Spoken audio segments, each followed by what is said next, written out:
Good evening. It's Courtney Richards, your local real estate professional based out of Dacula, Georgia. And this evening, I just wanted to stop in and share some quick notes that I wrote down after a conversation I had earlier. So the gist of the conversation was an individual was talking about wanting to buy a home and how it's something that they've always wanted to do. And then the next statement was, I don't have credit. Where should I start in this process? And my answer to that is the first place that you should start is with your credit, because that is going to be the most important thing to get you approved for a home loan. So there are sites out here that tell you we can get you approved with a 580. We can get you approved with a 600. But what you have to understand is there are plenty of lenders, but what will that 580 credit score approval cost you in the long run in terms of interest and fees, right? So the first thing that I will tell the client, if they feel as though they don't have good credit and they want to buy a house, what should they do? Work on your credit. And I say this because credit repair is a process. However, it does not take 3 or 4 years to fix your credit, okay? This is something that can be done based off of the level and the state of your credit can be done in 6 months or 3 months. But the key is knowing where you stand. So, again, I've said if you are looking to obtain a home loan, a vehicle loan, if you're looking to get a credit card, or if you're trying to get funding for a small business, you need to plan for those events, right? So 6 months out, start looking at your credit and start seeing what you need to do and monitoring your credit to make sure there are no changes. So that way, when you're ready to hit submit on the application, there are no surprises. You have planned for this moment, right? So the first thing I'm going to tell you to do is review your credit report. There are 3 credit bureaus: TransUnion, Experian, and Equifax, right? They give you a free credit report annually. So if you have not already obtained your credit report from them, you can go to their website and simply request it. And there should be an option for you there. So that's number 1. Number 2 is a lot of banks do offer credit monitoring services. You can check with them, and it's usually for a fee, a monthly fee. Some places might offer it for free, but you just have to look into more information from your specific bank. Now, once you have gained access to your credit report, now you need to look at it. And I mean, you need to check every single line. You need to check your name. You need to check your birthdays. You need to check every account to make sure that there are no inaccuracies. You look at collection accounts. You want to make sure that the balances are correct. The dates that you had the accounts are correct.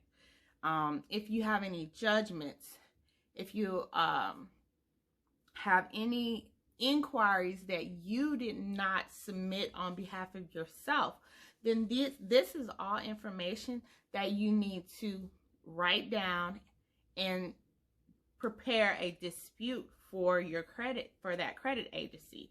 Now you can do a dispute online.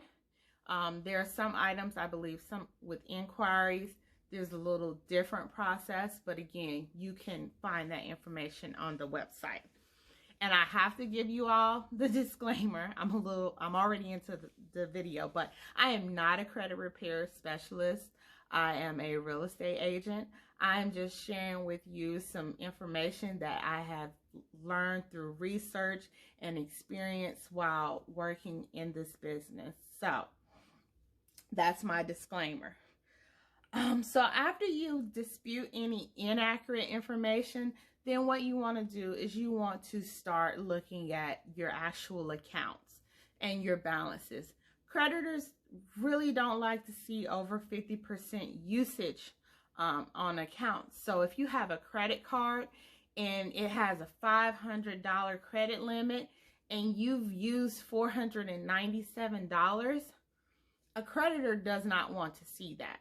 So then now you have to develop a plan to start paying down that account. And again, 50% is a number that where it really starts to impact your score, but I would suggest you have a goal of maybe 30% usage on your credit accounts. If you can't afford to pay down those limits and you've got good payment history with this creditor, then call and maybe ask them to increase your limit. And what that means is if you had a $500 limit and you call in and you say, you know, I want a credit limit increase, and they offer to do it without a hard pull, okay, because we don't want any new inquiries either.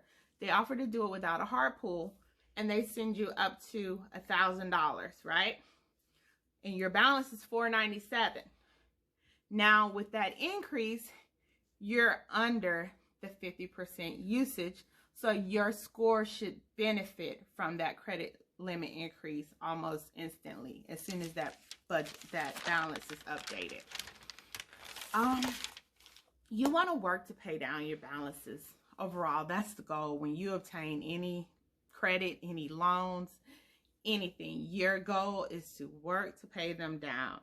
So if you can afford to, after checking your budget, pay any extra that you can on your cards or your vehicles that have the highest APRs. So that way you can save more in the long run by taking care of those high interest accounts.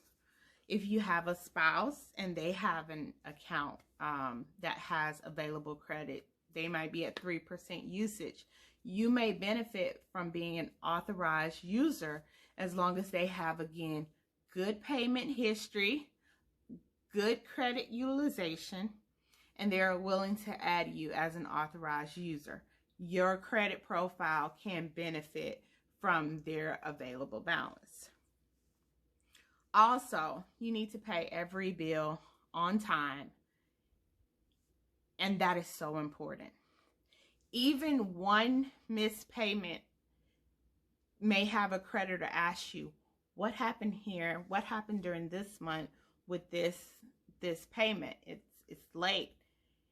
So the goal is to, and I do believe a missed payment can reflect in your score for a period of up to 2 years.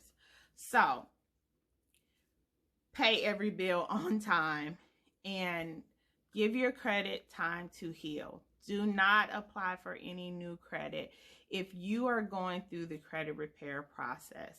It is so important to understand right now, this is where I'm at. This is my goal. In order to get to that goal, do not apply for any new credit, because 6 to 8 months down the road, that should be the first application. And that application that you submit should be for the item that you really want. So, just a quick recap is pay your bills on time, watch your credit score rise.